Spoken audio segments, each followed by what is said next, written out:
Yes. So today I have the pleasure of having the Queen in my presence. Somebody I've been wanting to do this with for a long time. And your spirit never changes. Okay. It never changes. Honestly, all right, you already know I had something planned, but like I said, sometimes organic is what it is. Plans go down. Plans go down the trash. I met you, like I said, when I was an artist. Well, aspiring artist. Right. When you was having Mad Wednesdays. And then the second time I met you was unfortunate, but it wasn't unfortunate. And what I mean about that is I met you when I was incarcerated. Uh-huh. And I was a part of a group called, PACE, which is the acronym for Prisoners for AIDS, Counsel and Education. So what we used to do, we used to give functions just for the community. World AIDS Day. Y'all used to do a fabulous World AIDS Day. So what we used to do was let the people in the community, which is the prison, give them a little information as far as what this disease and how it's affecting our community. And especially during prison, because in prison, you have people that do risky things. Yes, absolutely. And I remember the first time that you popped in, and I was like, that's Maria Davis? I couldn't, it didn't register, because I don't know if everybody else knew who you were. Right. But me, myself, I knew who you were. And I was like, damn, so Maria's taking her time out of whatever she's doing, because let's be for real, you're always into something. Yeah. You're never not moving in motion. Yeah. But I never forget about, we should never forget about our Black men that are behind the bars, Latino and African American, because we unfortunately have the highest numbers of incarceration, and we can never forget our family members. So that was like my duty to go to Eastern Napanock, Fishkill, and Woodburn, to go up there and to give back to the brothers, but let them know, I had my own health challenges, but let them know that it's serious out here. Talk to your family members, your daughters, your nieces, your nephews, to let them know, don't go down that path, because back then AIDS had such a stigma on it. People would find out their diagnosis and then wouldn't tell the next person.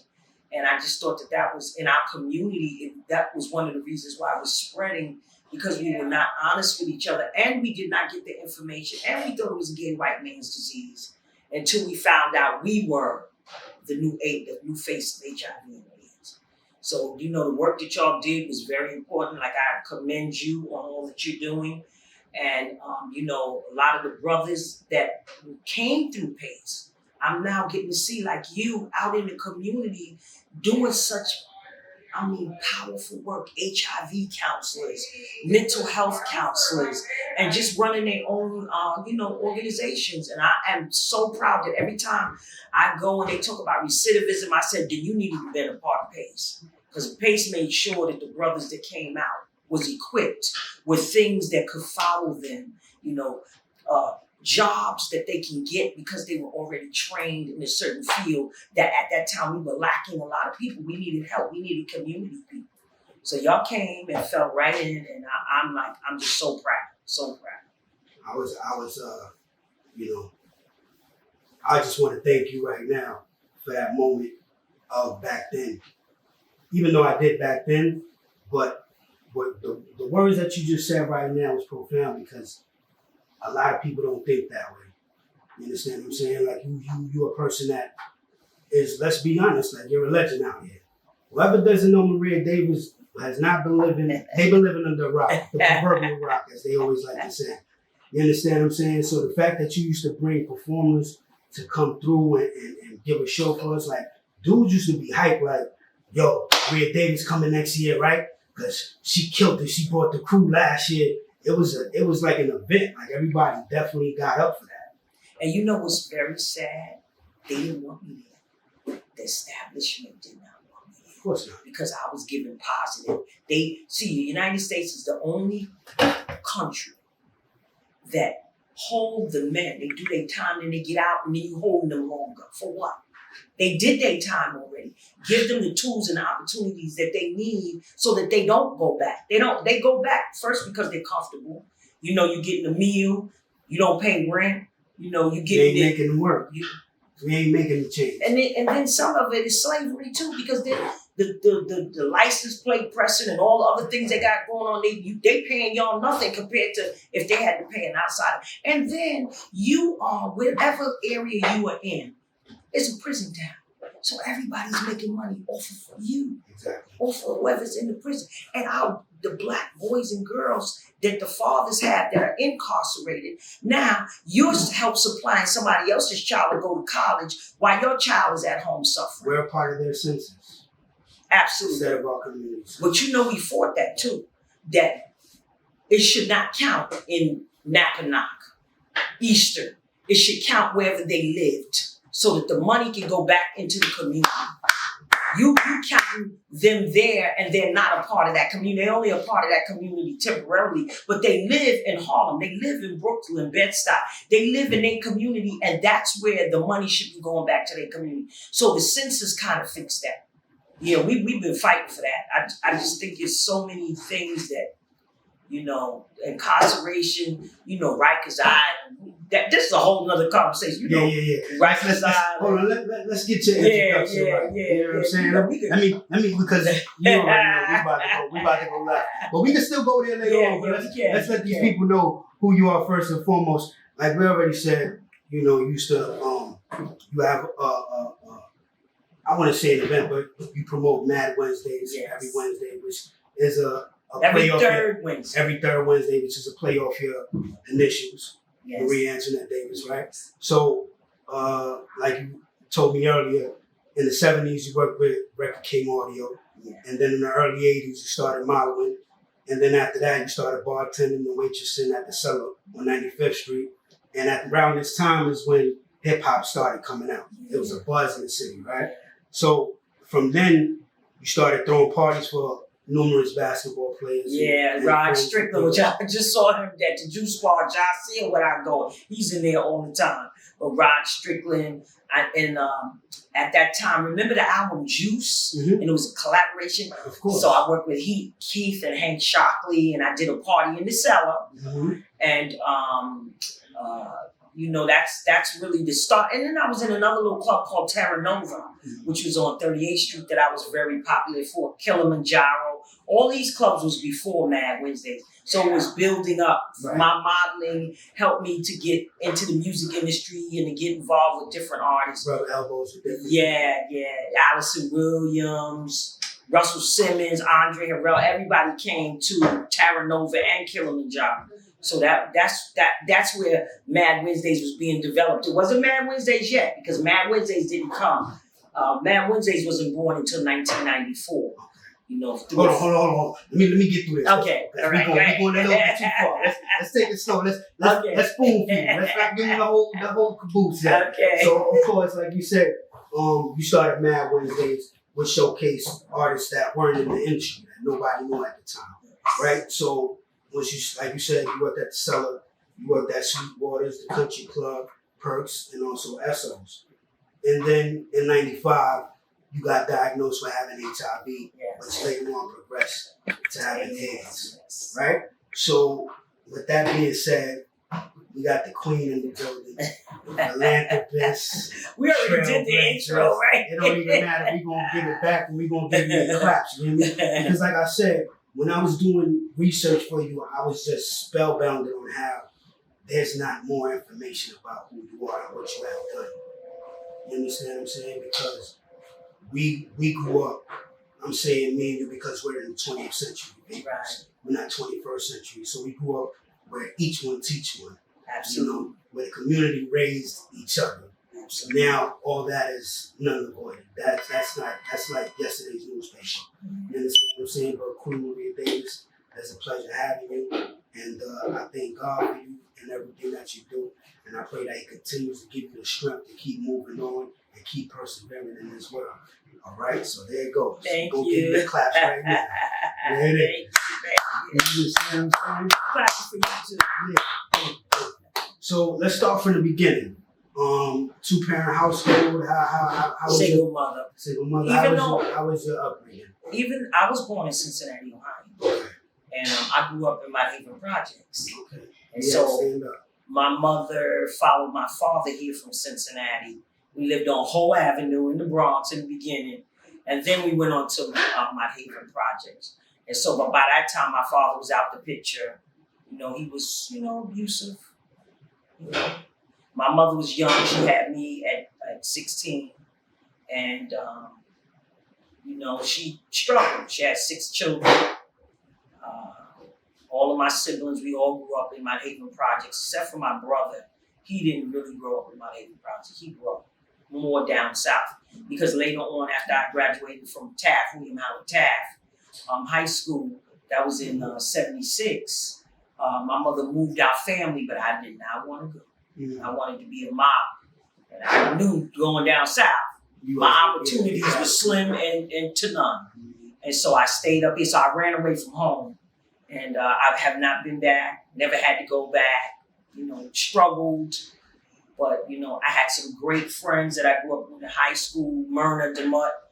Actually, she was the one to let me stay with her until I kind of figured out where I was going. I had a key. She lived in Brooklyn.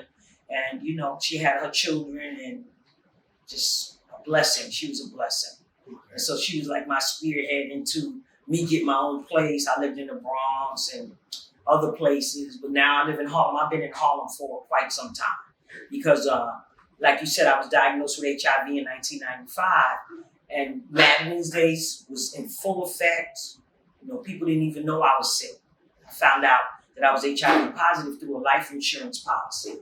I applied for a policy for $100,000, which was very large. At that time. And at that time, you know, you couldn't have a pre-existing condition, which was HIV, AIDS, or cancer. And so 10 days later, because back then, when I was diagnosed, you know, it took 10 to 14 days for you to get your results. Now you get it in 20 minutes. And, you know, they called me back, sent me a letter, said, "Dear Ms. Davis, we're sorry to inform you that you have been denied for the life insurance policy, but you do have HIV antibody in your bloodstream. Please go and seek help." So hold on, before you continue, right? I wanted to touch on that later on, but this is the problem that I feel that when it comes to diagnoses, like how does somebody have the nerve instead of tell you come to a clinic or go speak to we sent your results to a physician. A physician would like to speak to you. They have the audacity to send you a letter as if you're going to be in the right frame of mind to take this kind of information. With no linkage to care.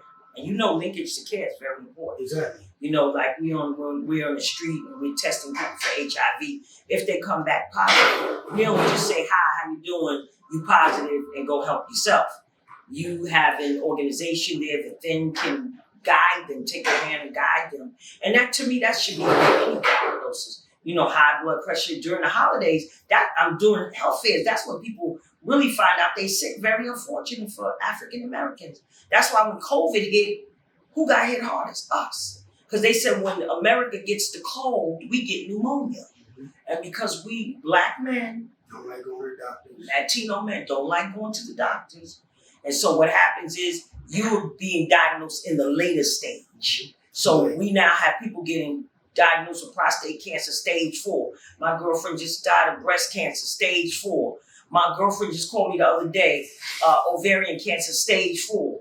I just graduated out of City College with the Columbia Herbert Irving Cancer Foundation. I'm on the CAB.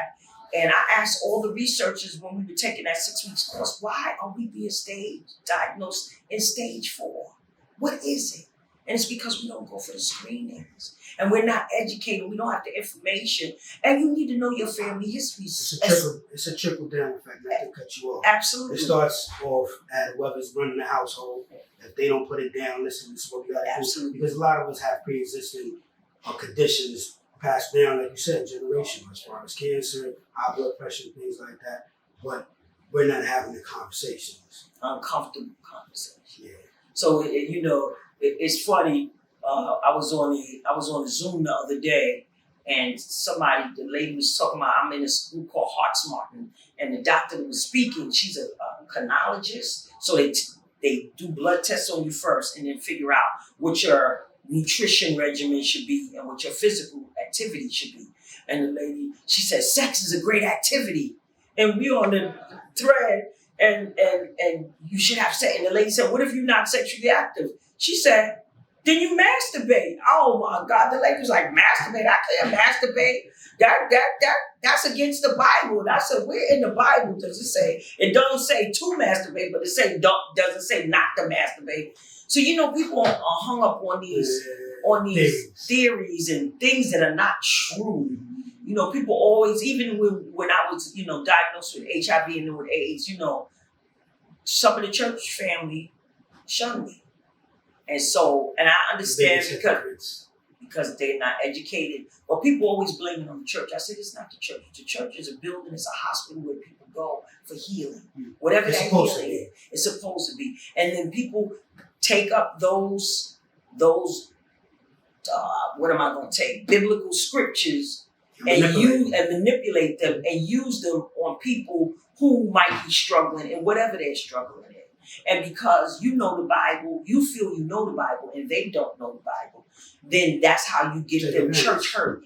Absolutely. And I go to a wonderful church called First Corinthian Baptist Church in Harlem, 116. And Pastor Michael A. Wallen Jr., I became liberated.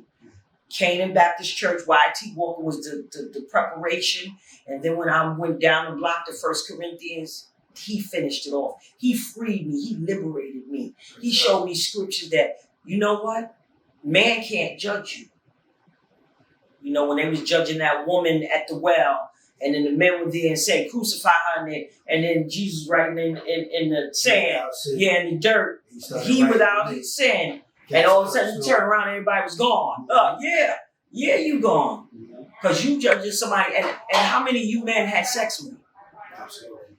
And so, we have to, God is love. And love is healing. And I'm not saying the Bible is amazing, because the Bible is what gave me hope. And, hearing the story of Abraham, you always thought he was the father of faith. No, he grew into being the father of faith because he didn't trust God neither. He questioned God when Sarai became pregnant, and then his name changed from Abraham to Abram. So all of these different things that are encouragements for us as people living, here today, how to overcome anything. Gotta have faith. Absolutely. Faith. That's pretty much what the Bible is for me. It's just showing that something, and you have to have someone in there that you can identify with. So pretty much at the end of the day, whatever adversity that you have. Women with the issue of blood. AIDS, issue of blood. There you go. So let's get back to the modeling and things of that nature. How did you get into modeling? It was something that you wanted to do as a girl, or yes. What is it? Did you see somebody that you said that I want to be like her? How did that start? Beverly Johnson, Iman. Okay. Those are my idols. Peggy Dillard. Jet Magazine. Yeah. But it was very unique because there was a woman, I used to go to Mason's on 34th Street, and a woman named Ulysses was there. And all the top makeup artists, Quiet Fire, and a lot of top makeup artists would go to fashion fair. And they would just come there and rally around. And there was a makeup artist named Reggie. And Reggie, I would see him all the time because I would see his name. And I would see him, and one day I'd tell him, I want to be a model. He told me, come back with 4 or 5 good pictures. And so at the time I was dating a gentleman, and his mother, Larita, she was also the creator of the Shark Bar. She said to me, she had a photographer, a French boyfriend who was a photographer. And he took me up on the roof. I got a couple of styles, and I took those pictures, and I came back Reggie Wells and showed Reggie Wells my pictures. And then I got with Pat Evans Modeling Agency. She was all black models. And because at that time, there was still stereotypes. And they did not open the doors for us at the time to be able to use those platforms. Now I feel our movement is always being hijacked. When you say it's an African American movement, when you say it's an African American movement, people always come and say, people always come and talk about, well, what about us? You know, the other nationalities say, what about us? Y'all us get y'all what y'all get done. But we waiting for our reparations. Everybody else been awarded but us. We done work free all our lives. Our ancestors work free. And I think you need to pay their children and their grandchildren and send them to school for free and give them a stipend, because we are still suffering from results of slavery. And so, you know, I just want to say we're in a pickle right now. We have to communicate. Your podcast is important because, you know, we're not some of the other bigger podcasts, but our message is valid in the community. It's valid, very valid. I always tell people that if I can affect one person, I did my job.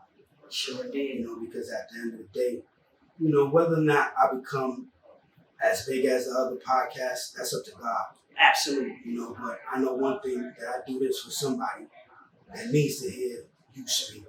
There needs to be somebody else that looks like them, that they can identify with. They can be like, hey, you know what?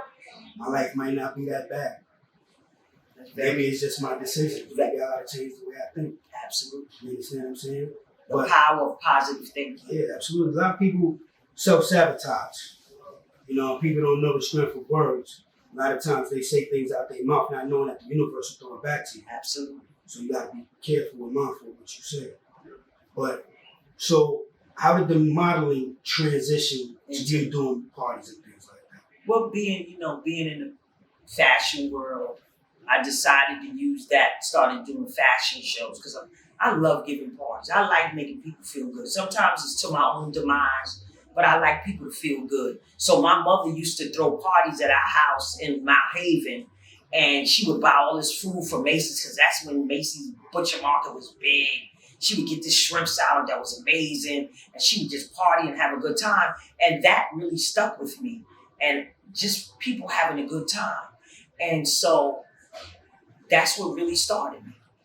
And then I started doing Terra Nova, you know, Kilimanjaro. Sweetwaters didn't come till later. But Terra Nova is really what put me on the map. And musicians, and at the time, musicians would come and they would support me. And so I had people like Andre Harrell, but I also had people like Allison Williams just call my name and I come running. Because I would go down to Rush too. And at that time, Def Jam was called Rush. Right. And I would hang out in Rush. It was on Elizabeth Street, the one I know, but they had one prior to that. And I would hang out in the office with Nikki D and whoever was working in the office. And you know, all of that, all of those network is your net worth.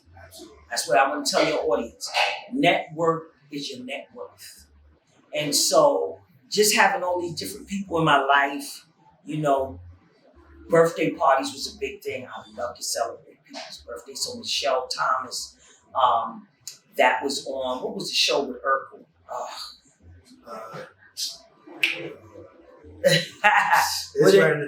Right. They know what we're talking about. No, Michelle Thomas, I did her birthday party. Yeah, Family Matters. Remember Michelle Thomas? She was like in love with Urkel. Absolutely. And so rest in peace. So rest in peace, Michelle Thomas died young.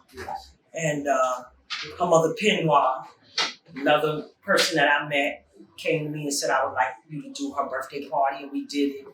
And Michael Jamal Warner was there, and Cynthia Horner, you know, shout out to Cynthia Horner, Right On Magazine, Word Up Magazine. She actually acquired the rights to the magazine. Wow. Yeah. So she's getting ready to do some big things.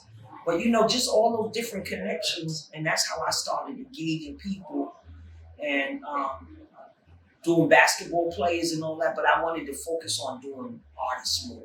And my love is hip hop.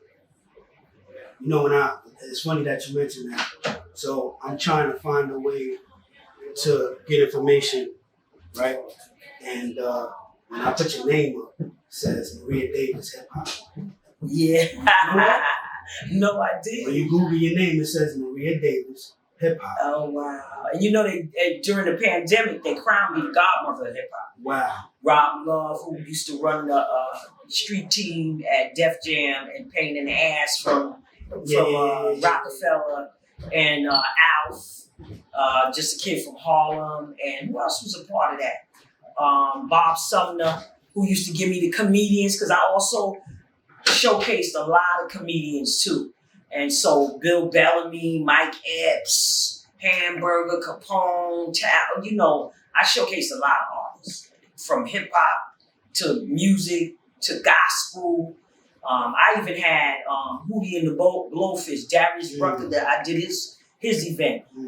Life Jennings started out with me, but Jay-Z, you know, everybody know me from 22's Reasonable Doubt. I had 50 Cent, Monica, Brandy, you know, so many people. So how did since you brought that up, how did that come about? How did 22's come about where they say, yeah, you know what, Maria, we need you on this track? How did that happen? Well, you know, Jay-Z started with me. So he was just starting out with Jazzo. And Dame Dash was managing him. And Dame Dash was in the hip-hop group too, called the Original Flavor. And Clark Kent. I love Clark Kent. DJ Clark Kent. Amazing DJ. And Dame Dash and both him introduced me to Jay-Z. And it was so funny when he used to perform. People thought he was corny. People really thought Jay-Z was corny. And he was over their time. That's what it is. And he evolved. I evolved and he evolved. We evolved together. Mad Wednesday grew with Rockefeller Rock Nation, you know, and Clark Kent and Tone Hooker and Ski. So, you know, it was a beautiful thing. Biggs, we cannot forget Biggs. Biggs was really the quiet partner, Kareem Biggs, and he was major too. But it wasn't just 22's, it was just we barbecued. We came together, you know, we had family outings. I knew their family. And, you know, they incorporated me in their family. And that's how 22's came about, because they loved that I would put people out. If I smoked weed, I would shut the whole show down and give them a 45-minute Black History Month speech. And anybody that knows, you know. Anybody that came to Mad Wednesday does not care about who it comes after. And that's why when you hear towards the end of 22's, when I say that's why people don't want us in places, because we don't know how to act properly. And then after they kick the guy out, and I say, now, you know, we building stores and we building Black record companies like, you know, Rockefeller Records. And so that, you know, I'm still about that to today. So, the question, right? When it comes to Mad Wednesday, where did you say, you know what, I love hip hop so much, I'd like to create a showcase where it features artists trying to get on? Well, there was a friend of mine named Shelly Brooks. And Shelly Brooks, I was a good friend to her. She did a lot of showcases in Sweetwater. So she came and you should do a weekly showcase. And I was like, no, that's a time consuming. I have 2 children, and that would take a lot of their time. But then one day I would go to the record companies, MCA Records. I would go to Andre Harrell and them. What was their record company? Lord have mercy, I'm forgetting. Uptown. Cold Chillin' is really who I started with. Fly Ty and OJ Wetlaw. They were the first ones giving me artists. I had Quo, which was Michael Jackson's group at the time. It was the little white boy and the black boy. And I started with Quo. And then Jay-Z started at Sweetwater's with me also. And I had Missy Elliott, but she was in a group called Sisters. You know, her hair was greasy. I'll never forget. Brian McKnight was there. Brandy, that was sweet. Mad Wednesdays was her favorite. Her brother Ray J. And, you know, Mad Wednesdays just got built from there. And after seeing, you know, artists' tapes being put in a drawer, not even garbage, was in a drawer. And me saying, you know, what are you doing with all of these tapes? And them saying, you know, what you want to do? And I said, showcase these artists, and then we could put your up and coming stars with them, and get them more exposure. So a couple of artists did get signed.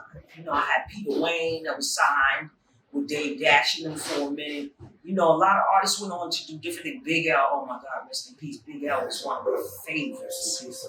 And Crime Fam, it was Frank, Nitty, and Loon.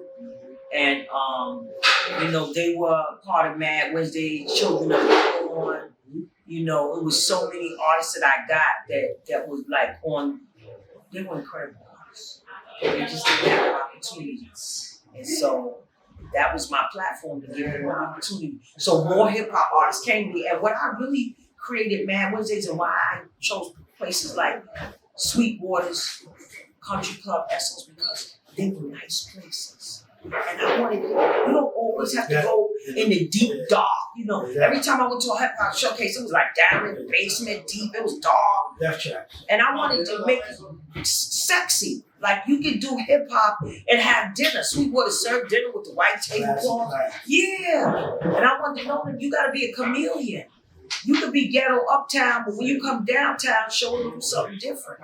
You know, and so that was, you know, Mad Wednesdays was created like that. So with that being said, right, why is it that you never got into being an A&R or something like that? Or at that time, did a company ever approach you and try to give you a job or something like that? No, people ask me, you know, to manage them and different things. Artists are fickle. What can I say? They fickle. They jump ship, huh? All somebody had to do is dangle a little more, and they would be with that next person that offered them more. And you know that, and that's till today, up till today. You know, artists with management, and you don't have A&R. So let's be clear. There's no artist development anymore. People don't even know what A&R means. They don't even know what A&R means, and the music industry is setting up artists to fail because they're taking up their money and telling them, "Oh, come in, I'll get you a meeting with so and so," but so and so ain't signing no more. You really need to be a package doing great things right now for them to really sign. And you know, we got a lot of clown management out here too. And I said cloud management is you should have a great headshot. Even at Mad Wednesdays, when I asked the manager or the artist or who's representing the artist to send me a picture of them, because I like to put their picture up with their name, you should see the pictures that they send me in the phone booth, making the phone call. I mean, ridiculous pictures. I'm like, that's what you want to represent. Your picture represents you. And you should have a great headshot. I don't care if you get your nephew or the boy next door or the girl next door that's trying to come up in the film world.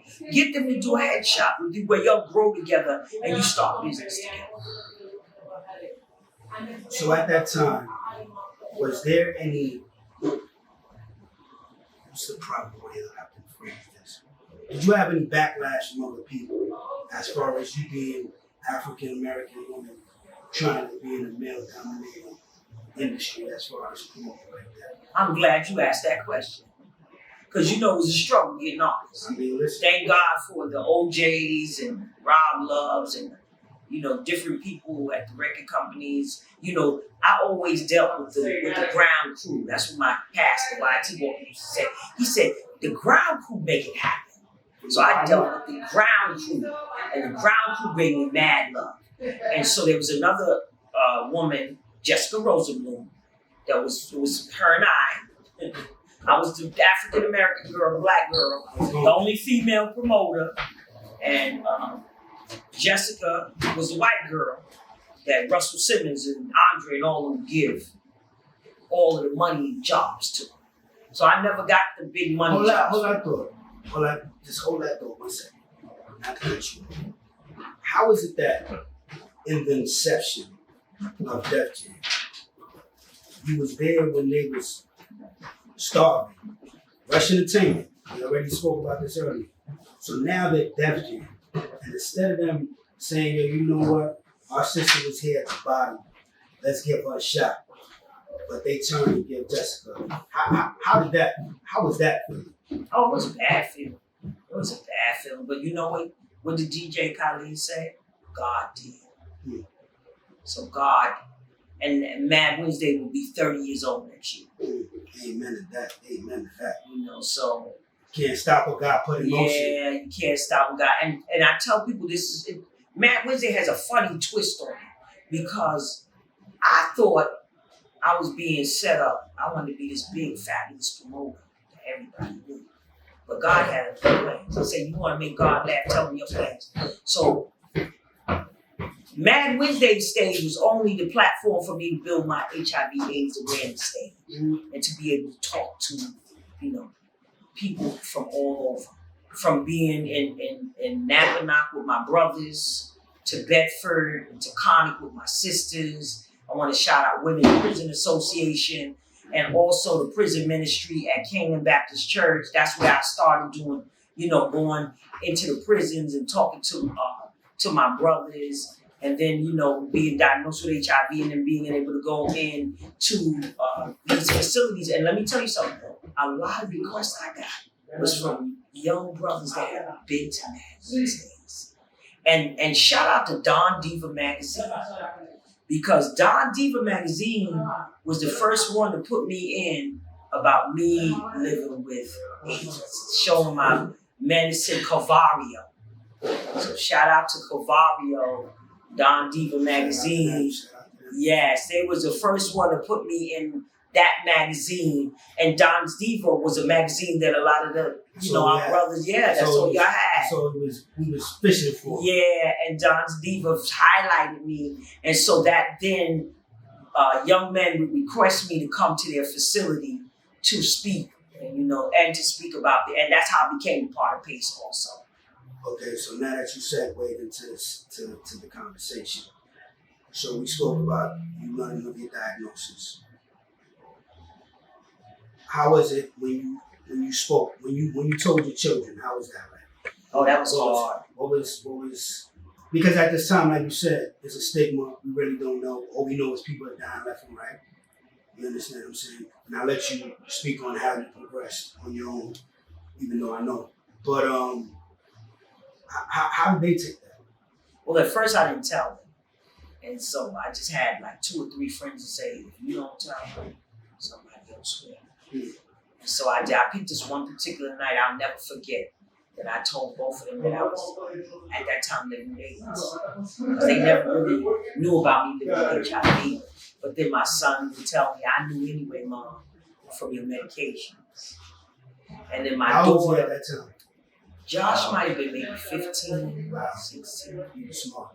Yeah. And they were acting out in school, and a lot of it was because, because of, they got teased. My daughter, I didn't find out years later that they were teasing her, that I was living with AIDS. They said, your mother got AIDS, you got AIDS too, but my children did not have HIV.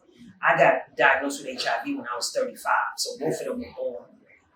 And so, but I did some incredible things. I started the AIDS Walk team at my daughter's school first at Frederick Douglass Academy, the original one with Dr. Hodge on 7th Avenue, and really incorporated, because when I educated the children would then go back and educate the parents. So I did a lot of events at my daughter's school too to educate them. And then my son, I did a lot of stuff with him. He was always at Mad Wednesdays with me.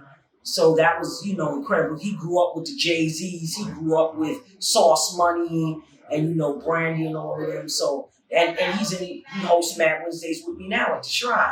We still doing Mad Wednesdays. And looking for artists, Latino artists too. I get all of the African American artists, but I'm trying to get right into get some incredible Latino They got some out here. Yeah. I just don't know a lot of people don't know there's outlets out here still. They still don't know. You know what I mean? Absolutely. Because honestly speaking, a lot of things have been taken away from the community. And once again, word of mouth, nobody's talking about it, so nobody knows. It's funny because I did an all-woman showcase, and a couple of people had to take it. They was like, I live in the neighborhood. I never knew you was doing this. And I've been at Shrine for 14 years now. This year make 14 years. And so, God is good. I said my first shall be last and my last shall be first. And so that's the whole mindset too, as I was building Mad Wednesdays, and as people didn't, give me the love that they gave other people. Shout out to Havelock Nelson, an incredible writer. He was at Billboard. He did an article on Mad Wednesdays and how you can go there and get, fried chicken and the food. He put it kind of together, Mad Wednesdays and food, because that's what I was about. Everywhere I went, even if there wasn't a place that food was being cooked, I brought food in. So I had my partner at the time was Rudy King, Miss Rebecca King. Was known as the hip hop mom, because she would make the macaroni and cheese and some of the other vegetables for me, and that's the food we would sell at Esso's at Mad Wednesdays. And hip hop, love, food. That's what Mad Wednesdays is about, a community movement. I said back then it was about a music industry. Now it's about a community movement. And so you go there, I do HIV testing at Mad Wednesday, Hep C testing. I let people come and talk about the different things that they have going on in the community. We talk about prostate cancer, breast cancer, all the cancers. We talk about if you're just having a hard time living. I will never forget I had this one hip hop artist who was living in a shelter with his child. He had custody of his child. Phenomenal hip hop artist. But people didn't know that he was in the shelter. So, I'm here to encourage, and I'm thankful for you and your podcast that, you put me up here and it'll encourage more people to support Mad Wednesdays. And, the movement, AIDS Walk is May 21st. So if anybody want join in for the AIDS Walk and just be a part of my not-for-profit, it's called Can't Be Silenced.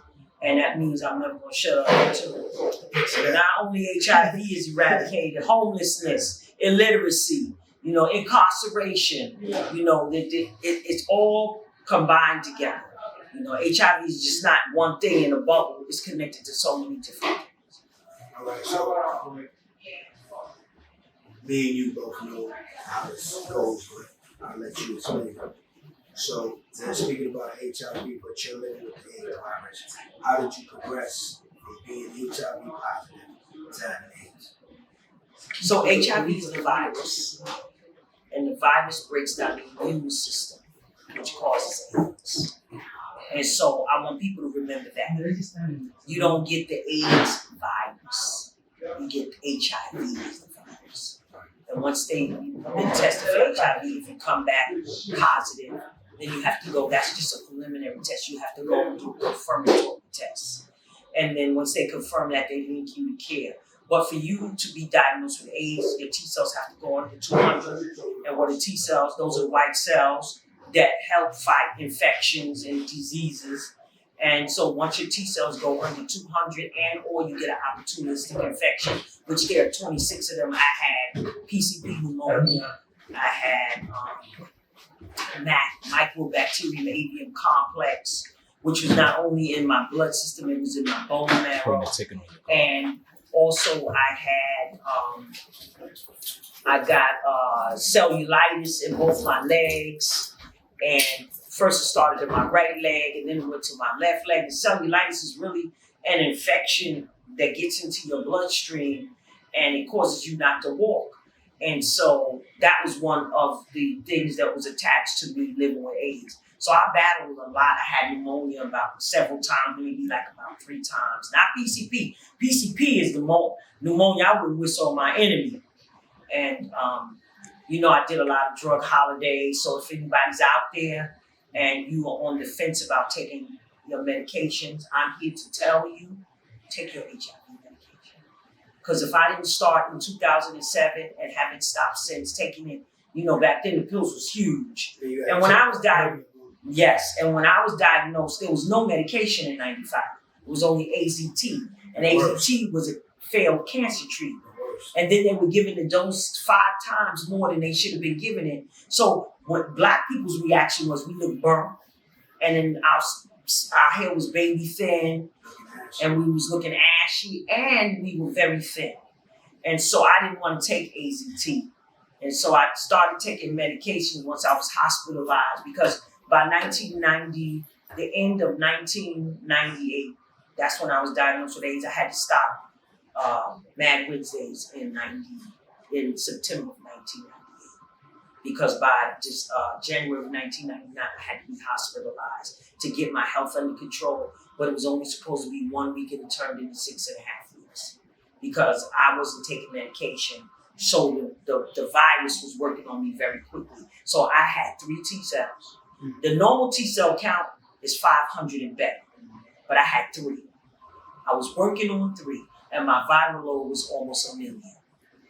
And so I had a lot of, but now my T cells is 7 something, and my viral load is undetectable. U equals U. That's the new thing. Undetectable means I can't transmit HIV to my partner, but I still have to use protection. Why?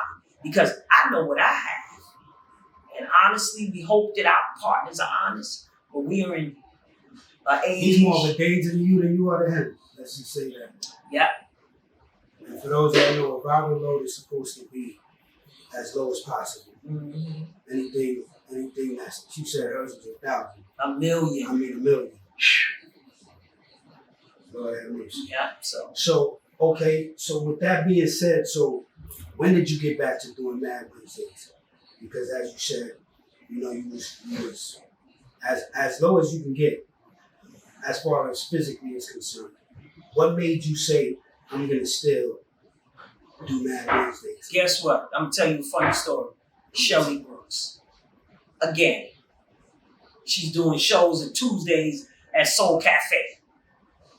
God bless her. She ain't want to let you. She ain't give up on me. She ain't letting you go. I ain't letting you go. No. I know you don't want people to see you the way you are. So I started with her, back with her showcase, hosting with her son, and at Soul Cafe. And then she said, "You need to do your own show." So at that time, I was calling it Monday Night Madness, and I was doing it on Mondays. And I didn't, because you know what? I didn't want to do Mad Wednesdays anymore, because Mad Wednesdays was the old me. The old me was, you know, that. When I started Mad Wednesdays, and then I became sick, so now I'm looking for a new movement. And so I started Monday Night Madness at Soul Cafe. And I did that for 4 years. Shout out to all my people. Soul Cafe was a big movement also. It was owned by Alan Key, and it was owned by, I'm forgetting his name, New York Undercover, Malik Yoba. And so Malik Yoba was a part of it. And I stayed there for 4 years till they shut them down. He was on the low doing a lot. He was doing a lot. Shout out to Malik Yoba. Very good dude. Yeah, and Tume, rest in peace, Tume. You know, he was another powerful force in my life. Absolutely. Yeah. He did a lot. He did a lot. And, you know, I'm still connected with his children. My children and his children, you know, they call themselves cousins. You know, he passed away. Yeah, absolutely. You know, we celebrated his year anniversary this year. And another incredible force, you know, then my son's father, Vincent Henry, saxophone, acclaimed, talented. And I met him at the cellar with Kiki Fox, which was Johnny Kemp. That was my very deep friend. And, you know, a couple years ago, rest in peace, Johnny Kemp. And, you know, he was a mover and a shaker with me too. You know, I had opportunities to be with a lot of major musicians. And it started at Soul Cafe. So when I went to Soul Cafe, I started with a live band. The DJ wasn't the focus like at Mad Wednesdays in the earlier years. So I started, and my band is still with me now, Carl Brown, Tony Stevenson. You know, I went through a different transition with drummers, but at that time, little Sean started with me, but he's traveling with big artists now. And so I have Thomas Felder that's with me now. Yeah, you brought guys to Eastern with you. I remember. Al Bresbane was another bass player that I utilized a lot too. You know, so many Nate Jones, another bass player. Devon is another keyboard player that played a lot with me too. But you know, shout out to my actual instrumental music family.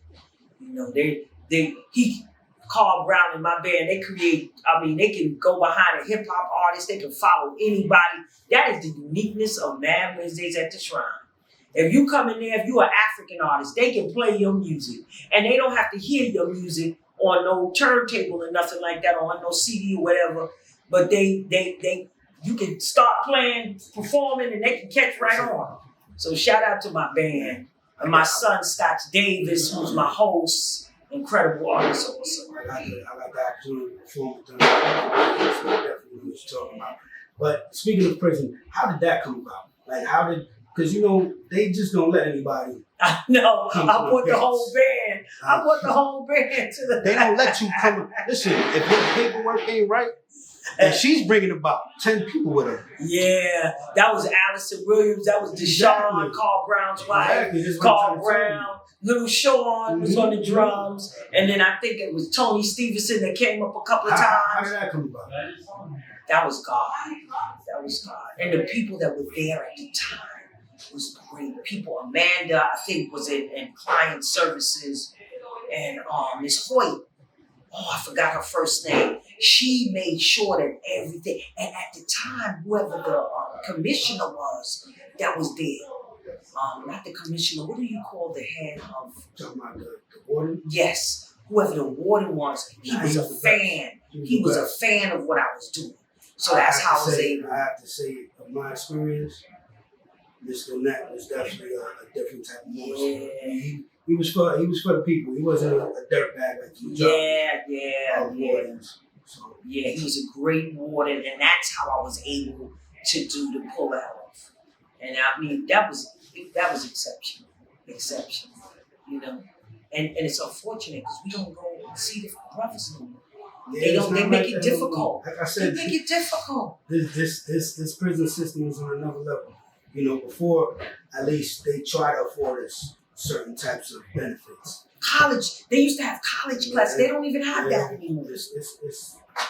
I feel sorry for those that are incarcerated. Yeah. It's like they're making you pay. Mm-hmm. To me, you're supposed to be helping people turn their lives around. See, but that's what people fail to realize. It's not like that. Yeah. Like it's called correctional facility, but unless you go in there with the mindset of correcting yourself and bettering yourself, they'll let you be, like let's say they'll give you a porter job, which is pretty much just cleaning wherever you at. You can do that the whole time and do whatever you want to after that. They can care less. I think it should be mandatory. Listen, you gotta go to school. You Absolutely. gotta be able to go get a trade. Absolutely. But that's not what is. So then how are you preparing them to they come want you to home? come back. Recidivism is what it is. Because they wouldn't have jobs. Exactly. They want you to come back. I used to say all the time when I would come and go to Woodburn, I said, aren't y'all tired of making sure they get a check every week? You should be tired. You helping them keep you inside. And guess what's going to happen in 20 years? Their child is going to be in here taking care of them. Because that's the cycle up there. Like you said, they don't have anything. All they have is this prison. So what happens? Nepotism at its finest. Oh, yeah, I remember your dad. He used to be here when I first came. Right. So it's like a badge of honor. That is not a badge of honor. That's slowing your life down in the time that you should be being the best that you can be, learning to be the greatest that you can be. You're incarcerated with people who don't want you to be the best. Because they need you. That's the only way they can eat. Now I'm not gonna say all COs. Because there are some that really want you. Diamond in the rough. Yeah. But the majority don't care. That really want you to do and be your greatest. But then, it's the culture. The culture of the CO culture. Once again, I attribute that to us not giving the information. Because a lot of people, I rarely go around, because it really doesn't, to me, I feel like a bozo from going to prison. You know what I'm saying? You're not a bozo. No, I'm going to tell you why I say that. I'm a bozo because I gave life that I can't get back. But in a way, it helped me become who I am today because I chose that time to be able to mature myself enough to be able to function the way I function now. You understand what I'm saying? But I'm a bozo because there's plenty of people that don't want to help themselves. They just want to be a bunch of self-saboteurs, blame the world for this, that, and the third. And what we're doing right now, like I said, if our story could touch one person, we did our job. That's right. You got people that come out and don't want to give that information back out. You got people that have information that don't want to give that out. Like, you want to download information that can help your community. That doesn't even make any sense. Like something should be you was a waste of your mother and your father having that 5 seconds that they had. Right. Well, you know something? A gentleman told me the other day, he made the most powerful statement. Where's the most talented? Oh, And where's the graveyard? That's it. Hopes and dreams that never came to fruition are in the graveyard. That's where you find so and so wanted to do so and such and such. And so I always say there's a dash between your birth and your death. What are you going to do with that dash? That dash is very important. Yeah, you can make mistakes, you can mess up, but that takes you on a journey of, it should be a journey of seeing who you are, self-awareness, and how you can give back. To me, if you go through something and then you don't go and reach out to somebody else and try to be a voice and tell your story, to me, that's a waste of time. Everybody has a story. And if your story can help the next person, I believe that's why we're here. I believe that's why God put us here, to encourage each other and to be a village for each other. And that's what we've lost, that village. That village that our grandmother and our grandparents had. You know, Miss Sadie saw you down the block of where you shouldn't be. She done called your mama and done told your mama and your grandmother, and hopefully Miss Sadie didn't beat you before your mother and your father and your grandparents got to beat you. I was that child. And so, you know. I was getting my ear pulled on 152nd. By the time I get home, as soon as that door open, I get slapped. Oh, you think Miss Irma ain't tell me what you was doing over there? Definitely that type of time. Yeah, that's like I said, yesterday's newspaper. Somebody gonna get shot trying to do that to somebody's child today. Yeah. But you know, we grew up with in a society where it's each one teach one. Now it's just every man for himself.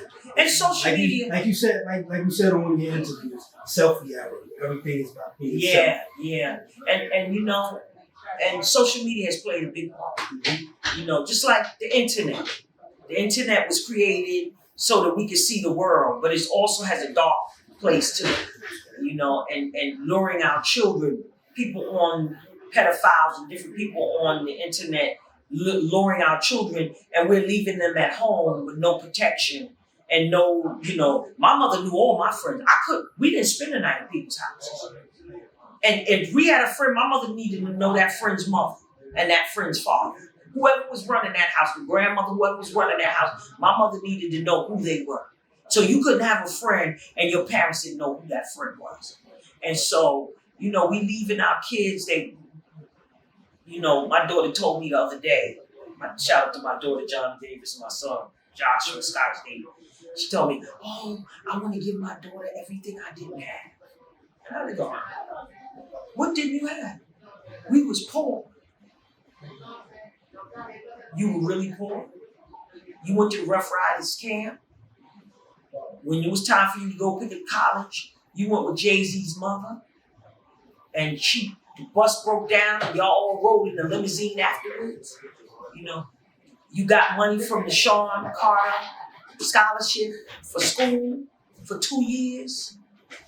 Shout out to Shaka Pilgrim, who always made sure that, you know, even when I was sick, that I was okay. And you were poor.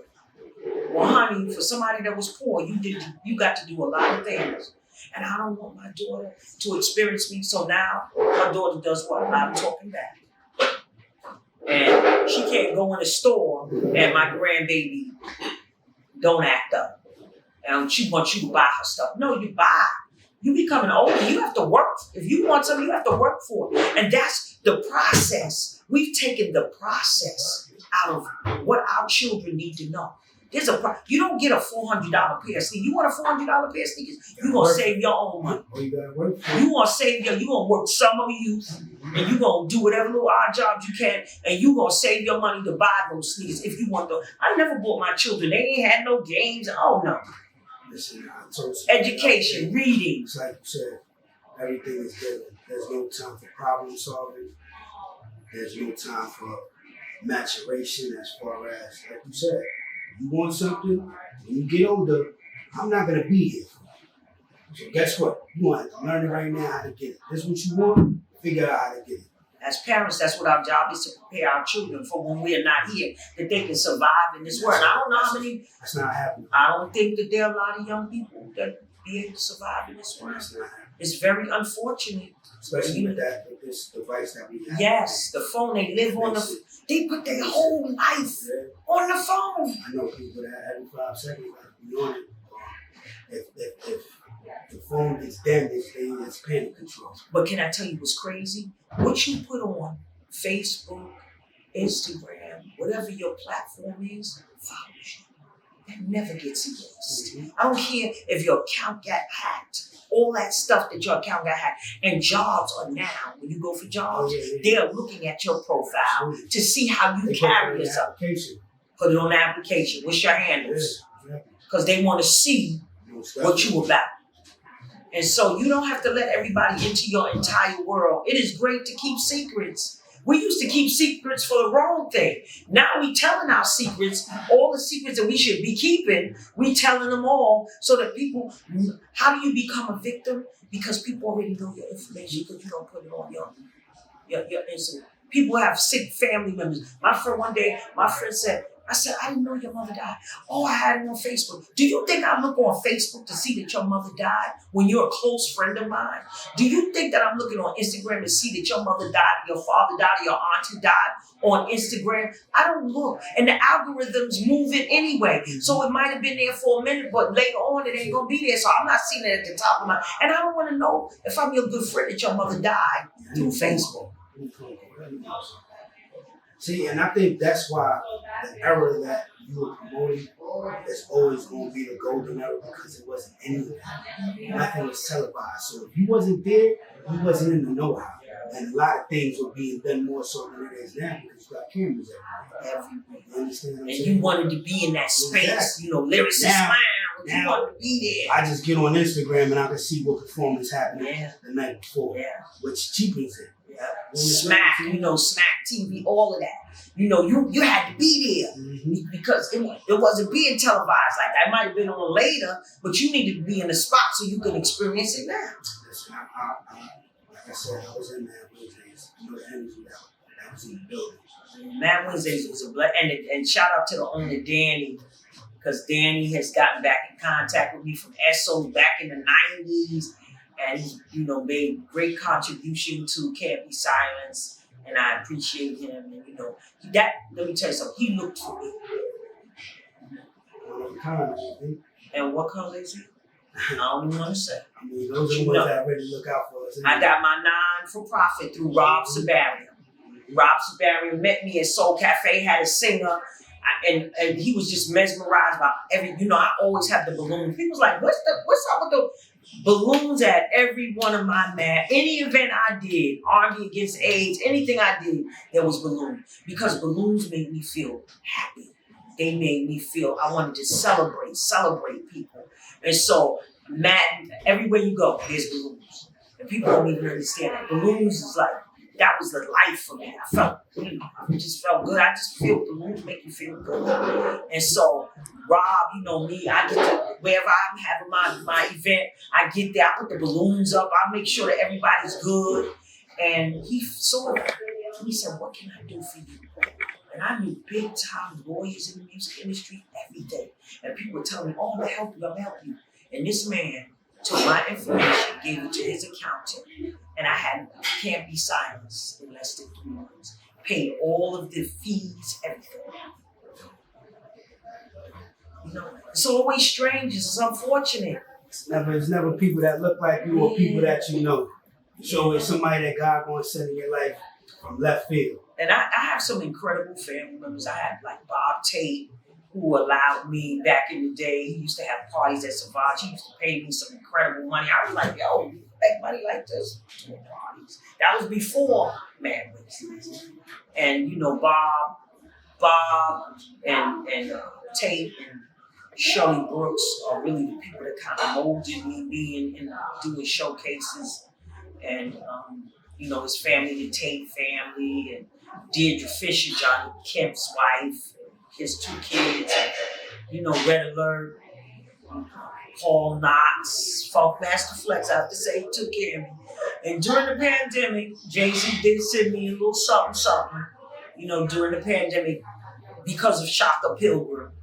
But, pain in the ass. That was a big thing. They crowned me godmother of hip hop during the pandemic. So they crowned me godmother of hip hop in 2021. And right before my birthday. And then on September 18th in 2021, they gave me a proclamation, Maria Davis Day, for people to.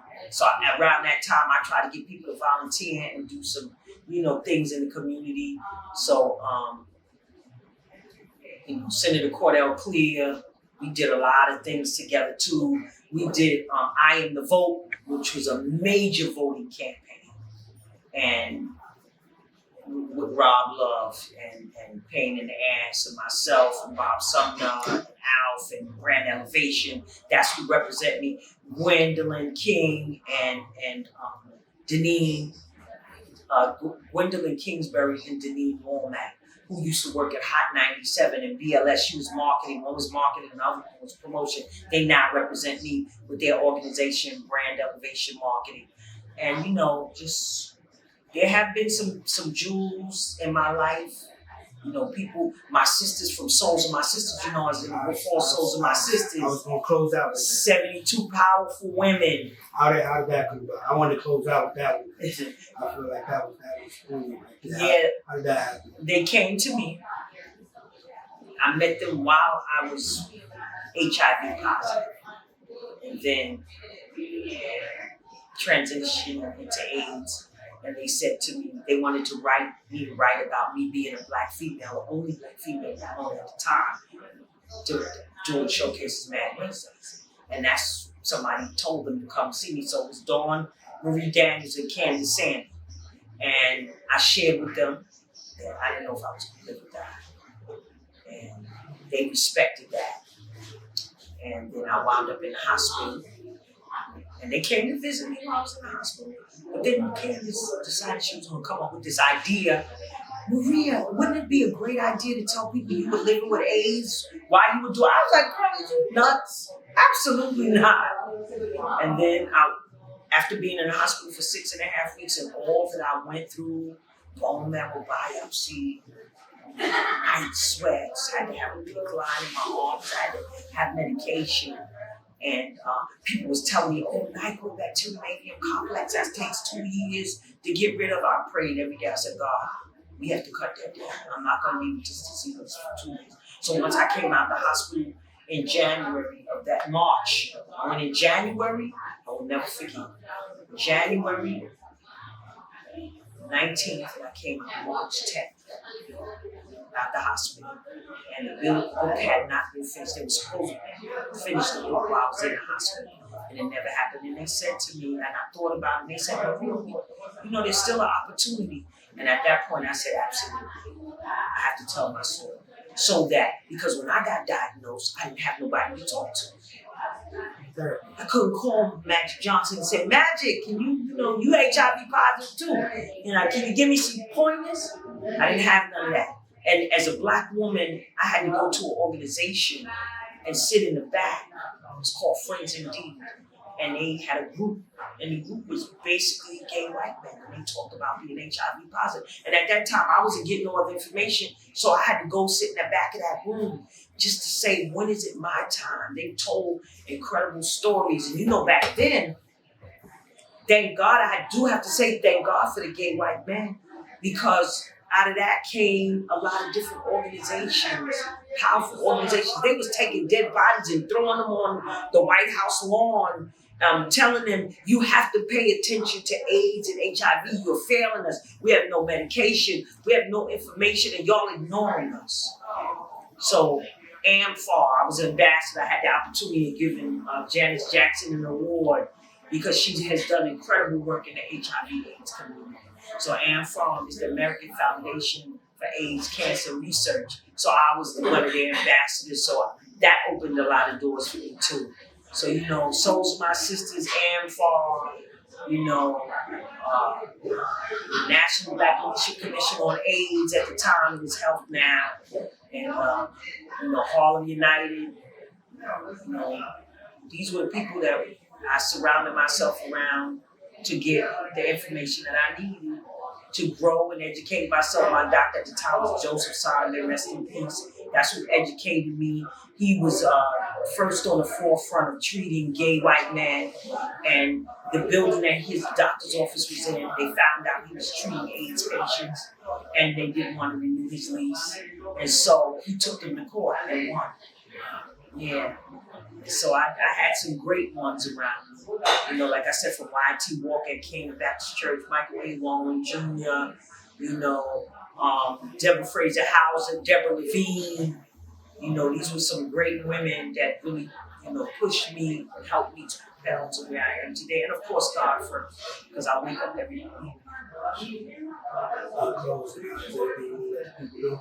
Support Mad Wednesdays every third Wednesday of the month. You can go on the Shrine website, Shrine, SHRINE. You can go on shrinenyc.com. You can reach out to me on my website, www.can'tbesilenced.org. And also you can email me, mariaspeaksout@gmail.com. Find me on Facebook, Maria Antoinette Davis. Also find me on Instagram, Davis_Maria13. I got Mad Wednesday on Instagram, you know. And on my Can't Be Silenced website, you can write me a note. I'm getting ready to do the AIDS walk on Sunday, May 21st. You can walk with me in the AIDS walk. No, listen, in closing, before we close, I just want to thank you for taking the time out. Once again, God's time is the best time. And I appreciate everything that you've done, everything that you continue to do. I have my numbers and everything that you need me. There, feel free to call. And you and Dave still talk to each other? Yeah, and because Dave is a part of OSG, shout out to Lays Elliott, who also just started, you know, we reconnected off school grounds, which is 100 principals across the country, and doing some incredible work. And Dr. McKeezy and his wife, and so Dave is a part of that, and there's a couple of hip hop artists that are a part of that. OSG, doing powerful things, you know, trying to make it better for our young people, you know, making sure not only that they get educated, but their essential needs are met. Because you can't do your homework if you're hungry. If you're in a homeless shelter and you don't have Wi-Fi, how can you do your homework? And we have a large amount of population of young people in the shelter. We got to change all of this. So, you know, contact me. There's a lot of work we need to do in the community. I can't do it by myself. I need your help. Your donations. We just need to get this Maria Davis down. That's why when Dave see this, Dave, we got to start this down. But like I said, whenever you need me, I'm there. You ain't got to even worry about that. Thank you. Just reach out and touch me. I'll definitely be there. Thank you once again for taking this time. And shout out to your incredible nephew, the cameraman. Nephew about to get some work. Always a pleasure. Appreciate you. Thank you. Love you too.